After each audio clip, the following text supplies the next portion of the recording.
Assalamualaikum warahmatullahi wabarakatuh. Di sini saya dan teman-teman saya akan menjelaskan materi mengenai lembaga keuangan bank. Sebelum kita mulai pembahasan materi kali ini, perkenalkan terlebih dahulu, saya Yola Indri dengan NIM 062.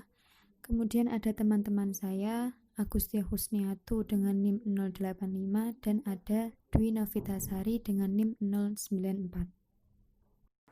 Materi pokok yang akan kita bahas ada 4, yaitu yang pertama, pengertian bank, kedua, pengertian dan ruang lingkup bank umum, ketiga, pengertian dan ruang lingkup bank perkreditan rakyat atau BPR, dan yang terakhir adalah sumber-sumber dana bank. Langsung saja kita masuk pada pembahasan yang pertama, yaitu mengenai pengertian bank. Bank merupakan lembaga keuangan yang berfungsi sebagai lembaga perantara yang menghubungkan pihak yang memerlukan dana dengan pihak yang memiliki dana. Bank menjalankan fungsinya tersebut atas dasar kepercayaan yang sangat dibutuhkan dalam proses ini. Dengan demikian, manajemen perbankan sangat diharapkan untuk dapat menjalin hubungan yang baik dan kepercayaan dari nasabah, baik nasabah debitur maupun investor. Pada Undang-Undang Nomor 10 Tahun 1998 tentang perbankan, bank disebutkan sebagai badan usaha yang menghimpun dana dari masyarakat dalam bentuk simpanan dan menyalurkannya kepada masyarakat dalam bentuk kredit dan atau bentuk-bentuk lainnya dalam rangka meningkatkan taraf hidup masyarakat. Bank umum adalah bank yang melaksanakan kegiatan usaha secara konvensional atau berdasarkan prinsip syariah yang dalam kegiatannya memberikan jasa dalam lalu lintas pembayaran. Ada beberapa kegiatan usaha yang dapat dilaksanakan oleh bank umum, yaitu yang pertama, menghimpun dana dari masyarakat dalam bentuk simpanan, bisa berupa giro, deposito berjangka, sertifikat deposito, tabungan, dan atau bentuk lainnya yang dipersamakan dengan itu. 2. Memberikan kredit. 3. Menerbitkan surat pengakuan utang. 4. Membeli, menjual, atau menjamin atas risiko sendiri maupun untuk kepentingan dan atas perintah nasabahnya, seperti surat-surat wesel, surat pengakuan utang dan kertas dagang lainnya, kertas perbendaharaan negara dan surat jaminan pemerintah, sertifikat Bank Indonesia, obligasi, surat dagang berjangka waktu sampai dengan 1 tahun, dan instrumen surat berharga lain yang berjangka waktu sampai dengan 1 tahun.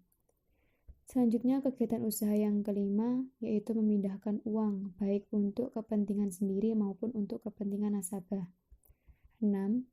Menempatkan dana pada, meminjamkan dana dari, atau meminjamkan dana kepada bank lain, baik dengan menggunakan surat, sarana telekomunikasi, maupun dengan wesel unjuk, cek, atau sarana lainnya. 7. Menerima pembayaran dari tagihan atas surat berharga dan melakukan perhitungan dengan antar pihak ketiga. 8. Menyediakan tempat untuk menyimpan barang dan surat berharga. 9. Melakukan penempatan dana dari nasabah kepada nasabah lainnya dalam bentuk surat berharga yang tidak tercatat di bursa efek. 10. Melakukan kegiatan anjak piutang, usaha kartu kredit, dan kegiatan wali amanat. 11. Menyediakan pembiayaan dan atau melakukan kegiatan lain berdasarkan prinsip syariah sesuai dengan ketentuan yang ditetapkan oleh Bank Indonesia.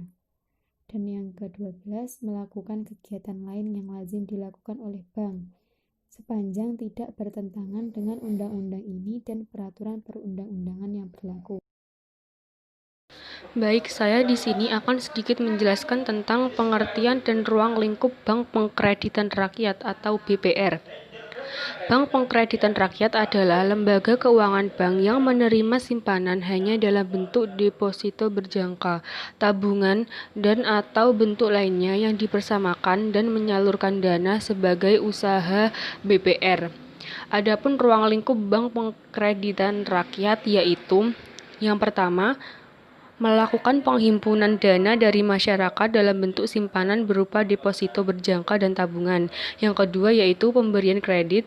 Yang ketiga, penyediaan biaya dan menempatkan dana berlandaskan prinsip syariah sesuai dengan ketentuan Bank Indonesia. Dan yang terakhir yaitu menempatkan dana dalam bentuk sertifikat Bank Indonesia, SBI, sertifikat deposito dan atau tabungan pada bank lain. Usaha yang dilarang bagi BPR berdasarkan undang-undang adalah: yang pertama, menerima simpanan berupa giro dan ikut serta dalam lalu lintas pembayaran.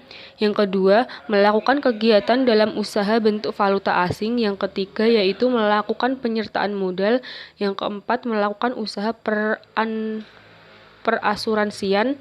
Dan terakhir, yaitu melakukan usaha lain di luar kegiatan yang telah ditetapkan di atas. Sumber-sumber dana bank. Yang pertama yaitu dana yang bersumber dari bank sendiri, yaitu dana yang dihimpun dari pihak para pemegang saham atau pemilik bank. Dana tersebut dapat digolongkan menjadi 3, yaitu modal setor, cadangan, dan sisa laba.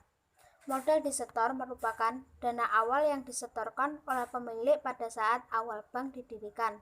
Setiap bank yang didirikan harus memiliki sejumlah modal tertentu sebagai modal pendirian. Di samping itu, sebagian dari modal disetor tersebut digunakan untuk biaya pendirian dan promosi untuk menarik minat masyarakat. Cadangan. Cadangan diperlukan oleh bank terutama untuk antisipasi apabila terdapat kerugian di masa yang akan datang. Sisa laba. Sisa laba merupakan akumulasi dari keuntungan yang diperoleh oleh bank setiap tahun. Sisa laba merupakan laba yang menjadi milik pemegang saham. Akan tetapi dalam rangka meningkatkan modal bank, maka dalam rapat umum pemegang saham diputuskan laba tersebut tidak dibagi, akan tetapi digunakan untuk menambah modal bank. Sumber dana bank yang kedua yaitu dana yang berasal dari masyarakat luas. Sumber dana ini merupakan sumber dana terpenting bagi kegiatan operasi bank dan merupakan ukuran keberhasilan bank jika mampu membiayai operasinya dari sumber dana ini. Pencarian dana sumber ini relatif paling mudah jika dibandingkan dengan sumber lainnya. Untuk memperoleh dana dari masyarakat, bank dapat menggunakan 3 macam jenis simpanan, yaitu simpanan giro, simpanan deposito, dan tabungan. Ketiga simpanan masyarakat tersebut dibedakan dalam cara penarikan oleh si pemiliknya. Pada simpanan giro, pemilik dapat menarik dananya sewaktu-waktu, baik sebagian atau seluruhnya. Sedangkan pada simpanan deposito, pemilik hanya boleh menarik sesuai dengan waktu yang telah diperjanjikan dengan bank. Tabungan merupakan simpanan masyarakat, pengambilannya ditetapkan dengan cara misalnya tabanas, hanya boleh diambil maksimal 2 kali dalam sebulan. Sumber dana bank yang ketiga yaitu dana yang berasal dari lembaga keuangan, baik berbentuk bank maupun non-bank. Dalam praktiknya, sumber dana yang ketiga ini merupakan tambahan jika bank mengalami kesulitan dalam pencarian sumber dana pertama dan kedua di atas. Perolehan dari dana sumber ini antara lain dapat diperoleh dari pinjaman dari bank lain di dalam negeri, pinjaman dari bank atau lembaga keuangan di luar negeri, pinjaman dari lembaga keuangan bukan bank, dan yang terakhir obligasi. Pinjaman dari bank lain di dalam negeri. Pinjaman yang berasal dari bank lain ini bisa dikenal dengan pinjaman antar bank. Pinjaman tersebut diperlukan apabila terdapat kebutuhan dana mendesak yang diperlukan oleh bank dalam rangka menutup kekurangan likuiditas yang diwajibkan oleh Bank Indonesia. Instrumen yang digunakan sebagai alat dalam pinjaman antar bank tersebut antara lain promes, surat berharga pasar uang, dan sertifikat deposito. Pinjaman dari bank atau lembaga keuangan di luar negeri. Pinjaman yang dari luar negeri harus melalui Bank Indonesia. Bank Indonesia bertindak sebagai pengawas pinjaman luar negeri tersebut. Pinjaman tersebut sangat dibutuhkan oleh bank karena sifat pengembaliannya yang relatif lama, sehingga bisa dikatakan dana permanen. Pinjaman dari lembaga keuangan bukan bank. Pinjaman ini biasanya merupakan penjualan surat berharga kepada pihak lembaga keuangan bukan bank yang belum jatuh tempo. Pinjaman dari lembaga keuangan bukan bank antara lain deposit on call dan sertifikat deposito. Obligasi. Obligasi merupakan surat utang jangka panjang. Dengan menerbitkan obligasi dan menjualnya, maka bank memperoleh dana dari pembelinya. Pembeli obligasi bisa bank, bukan bank, maupun perorangan. Sekian penjelasan materi mengenai lembaga keuangan bank ini. Apabila ada kesalahan, kami mohon maaf. Wassalamualaikum warahmatullahi wabarakatuh.